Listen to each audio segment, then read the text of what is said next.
வாங்க மாமா. சுனிதா,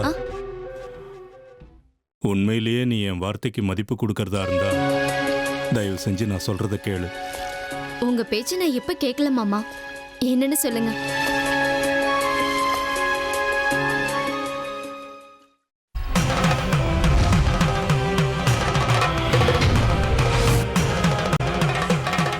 இது என் மகளோட வாழ்க்கையை காப்பாத்துறதுக்காக அன்னைக்கு நீ கொடுத்த. சுந்தரிக்கு நிச்சயமானப்போ அவளுக்கு புடவை வாங்கறதுக்கு பணம் இல்லாம நான் கஷ்டப்பட்டப்போ நீ உன்னோட நகையை வித்து எனக்கு உதவி செஞ்ச இல்லையா? இன்னொரு தடவை கஷ்டம் வந்தப்போ உன் மாங்கல்யத்தையே கட்டி கொடுத்துட்டியே. நீ என் மேல காட்டின அன்புக்கு நான் எப்படி கைமாறு செய்ய போறேன்? மாமா, உங்களுக்கு நான் உதவி செய்யணுங்கிறதுக்காகவோ இல்ல உங்களுக்கு நான் கடமைப்படணுங்கிறதுக்காகவோ நான் இதை செய்யல. எனக்கு தெரியும். நான் கஷ்டத்துல இருக்கும்போது நீ எனக்கு எவ்வளவோ உதவி செஞ்சிருக்க.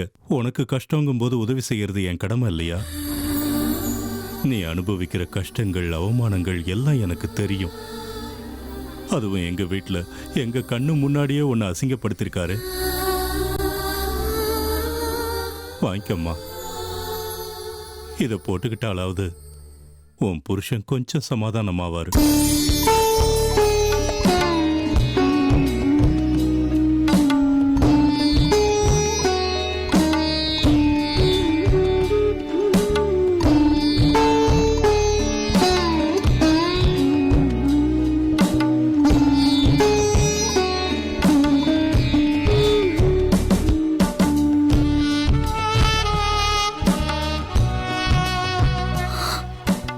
ஒரு காலத்துல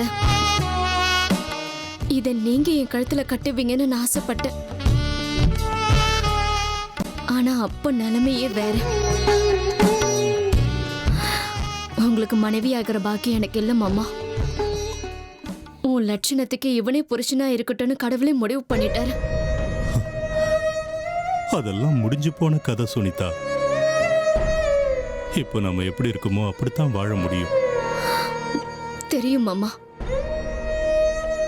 உங்களுக்காக நான் இந்த தாலியை வாங்கிக்கிறேன். உங்க வாழ்க்கை வேற, என் வாழ்க்கை வேற. யோசிக்காதீங்க. இந்த எண்ணங்கள் என் மனசை ஒண்ணும் மாத்திராத. அப்படி மாறுச்சுன்னா அது எனக்கும் நல்லதில்ல, உங்களுக்கும் நல்லதில்ல. சுனிதா மாமா, நான் அப்படி நினைச்சேன்னா என் அக்கா வாழ்க்கையை நானே கெடுத்த மாதிரி ஆயிடும். பாவம், அவ என்ன தப்பு பண்ணா? என் அக்கா வாழ்க்கையை நானே பாழாக்க மாட்டேன் மாமா. நீ என் வார்த்தையை மதிக்கிறதா இருந்தா என் பேச்சு கேளு. அதுக்கு முன்னாடி நான் சொல்றது கொஞ்சம் கேளுங்க மாமா. சொல்லு சுனிதா. இதுக்கு மேல என்ன சொல்ல போற? சொல்றதுக்கு வேற ஏதாவது பொய் இருந்தா சொல்லிடு. அவதான் ஏமாத்தி எல்லாத்தையும் என்கிட்ட இருந்து பறிச்சிட்டான்னு பார்த்தா நீயும் இப்போ அதே தான் பண்ணிருக்க. ஏன் ஆலியா, ஏன் இப்படி பண்ண? இந்த உலகத்துல பாட்டிக்கு அப்புறம் நான் யார் மேலேயாவது உயிரையே வச்சிருக்கேன்னா அது ஊ மேலதான் உனக்கு தெரியாதா? ஏன் இப்படி பண்ண ஆலியா?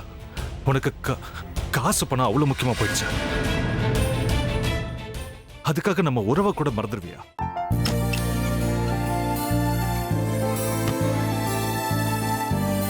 சக்தி சக்தி, ஒரு நிமிஷம்.